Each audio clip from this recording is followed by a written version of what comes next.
কথা বলেন, হ্যাঁ কথা আসছে বলেন, কথা বলেন, কথা বলেন। আমাদের দ্বারা হারাম খানা খাওয়া তখন সম্ভব হয় খোদার ডর যখন না হয়, হারাম কাজ তখন করা সম্ভব হয় যখন খোদার ডর ভেতরে না হয়। আল্লাহর ভয় যদি হৃদয়ে না হয় তখন অপরাধ রাজ্যের রাজত্ব করা সম্ভব হয়। আর যাদের ভেতরে আল্লাহর ভয় আসা যায় তারা নফসকে দমন করে ফেলায়। ওয়া আম্মা মান খাফা মাকাম রাব্বিহি ওয়া নাহান নাফসা আনিল হাওয়া ফাইন্নাল জান্নাতা হিয়াল মাওয়া। আর আল্লাহর রাসূল বলে কি, যারা নিজের নফসকে দমন করবে ওরা জানা আল কাইসু মান দারা নাফসাহু ওয়া আমিলা লিমা বা'দাল মাউত। হ্যাঁ, নফসের ভিতরে গুনাহ চিন্তা আসতেই পারে। হাদিসের ভিতরে চিৎকার করে ইস্তেগফার করা শুরু করেছেন, দৌড়ায় দরজা খুলে বেরিয়ে গেছেন। 40 বছর পরে এবার বুড়া হয়ে গেছেন, এবার আর যৌবন নাই। একদিন ওযু বানাইতেছেন আসরের নামাজের সময়, মিসওয়াক করতেছেন, ওযু করতেছেন আর চিন্তা করতেছেন, হায় রে 40 বছর আগে গোপন কামড়া রইদ্রে কিরকম একটা চান্স আইছিল রে। হায় হায় যদি খালি গোপনে কামড়া ছেড়া না, নয় একটু ইস্তেগফার করে ফেলাইতাম, তাহলে হয়তো আল্লাহ তাআলা আমাকে মাফ করে দেবে। পায়া ধুন হারাইছি, এরকম একটা বাসনা ভাবনা দিলের ভেতরে এসে পড়ছে, নষ্ট আসছে। আসার সাথে সাথে ওযু করার পরে আবার তাকওয়াল্লাহ ওনাকে এমন আক্রমণ করছে, হায় হায় আমার মধ্যে একজন মানুষ এটা কি কল্পনা করলাম। মসজিদের ভিতরে ঢুইকা গুনাহগারি শুরু করছে।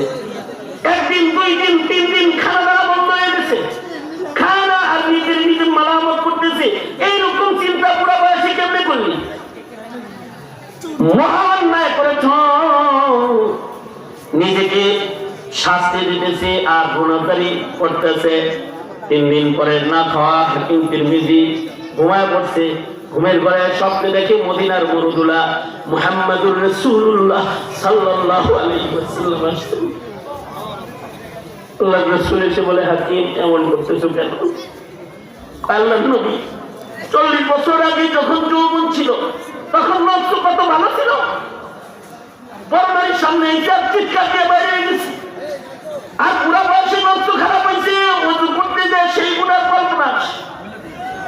আমার মধ্যে ওযুকে কি আর হয়, এর লেগে কান্দি। আল্লাহর রাসূল বলে, তোমার আম্মার নফস কত কিছুই তো চাইতে পারে, নফস চাইলেই তো আল্লাহ আর গুনাহ লেখা ফেলায়। আল্লাহ তাআলা তো নফস যারা দমন করে তাদের জান্নাত দেওয়ার ওয়াদা করেছে।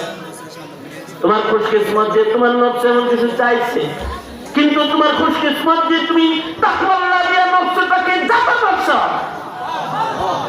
মহান আল্লাহ তোমার উপরে খুশি হয়ে গেছে। কান্দ না, নফস চাইলেই আমলনামায় গুনাহ লেখা হয় না যতক্ষণ না পর্যন্ত গুনার কার্যকে সম্পাদন করা না হয়। নফসকে দমন করতে হয়, যারা দমন করে তারা চালাক আদমি হয়ে যায়। আল কাইসু মান দানা নাফসাহু ওয়া আমিলা লিমা বা'দাল মাউত। তবে নফসের খাহেসাত যারা পুরা করে ফেলায় এরা বিকৃত হয়ে যায়, এরা অভিশপ্ত হয়ে যায়, এরা আজিজ হয়ে যায়, এরা বেকুব বোকার খাতায় নাম নিয়ে যায়। সুতরাং ভাই ও দোস্ত বুজুর্গ, আল্লাহ তাআলা যে ইখতিয়ারের দৌলত দান করেছেন, এই দৌলতকে পাপের কাজে ব্যবহার কইরা নিজের জান্নাত থেকে বঞ্চিত হওয়া এটা কোনো চালাক মুমিনের কাজ নয়। সুতরাং নিজের নফসের দাবিদার হওয়া যাবে না।